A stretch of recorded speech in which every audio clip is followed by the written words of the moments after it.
بسم الله الرحمن الرحیم. سرخط خبرها.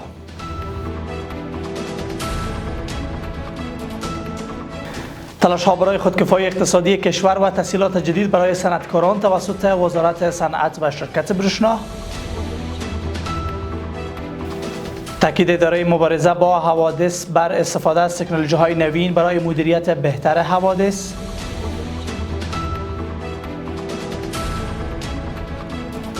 و گیر ماندن 20,000 دریانورد با حدود 2,000 کشتی در تنگه هرمز. سلام و وقت شما بخیر. به خبرهای امروز از اداره تحقیقاتی و نشراتی اوروج خوش آمدید. امروز دوشنبه 14 ماه ثور سال روان ژ خورشیدی است. من عزیزی هستم و مشروع خبرها. مولا عبدالحق امکار رئیس اجرایی شرکت برشنا با نورالدین عزیزی وزیر صنعت و تجارت در مورد نیازها و خدمات پروژه‌های زیربنایی برق برای توسعه سکتور صنعتی کشور گفتگو کرد.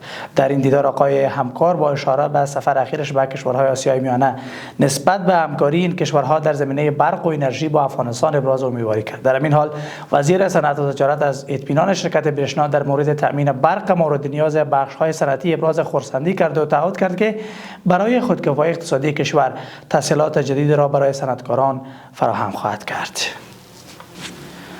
مولا نورالدین ترابی رئیس اداره مبارزه با حوادث طبیعی با هناروز مسئول برنامه DRC و هیئت همراهش دیدار کرد. اداره آمادگی مبارزه با حوادث طبیعی میگوید که در این نشست آقای ترابی بر استفاده از تکنولوژی‌های نوین به ویژه درون‌ها برای مدیریت بهتر حوادث و شناسایی قربانیان تاکید کرد و خواستار همکاری این مؤسسه در بخش پروژه‌های وقایوی و کمک‌های بشری شده است.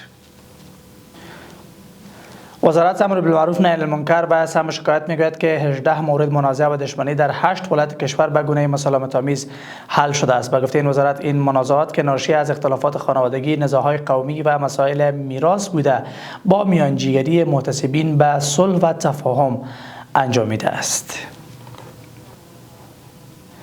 سازمان بین‌المللی دریانوردی یا IMO اعلام کرده است که از زمان آغاز جنگ آمریکا و اسرائیل علیه ایران بیش از 20,000 دریانورد با حدود 2,000 کشتی در تنگه هرمز گیر ماندند. بر اساس گزارش سازمان یاد شده این کشتی‌ها شامل کشتی‌های حامل نفت و گاز، کالاهای تجاری مختلف و گردشگری می‌شوند. این سازمان همچنان گفته که از زمان آغاز درگیری‌ها دست کم 19 حمله به کشتی‌ها رخ داده است که منجر به کشته شدن دست کم 10 دریانورد و زخمی شدن 8 نفر دیگر شده است. در این حال این سازمان از طرف‌های درگیر خواسته است تا حملات خود را کاهش دهند تا عبور ایمن این دریانوردان تضمین شود.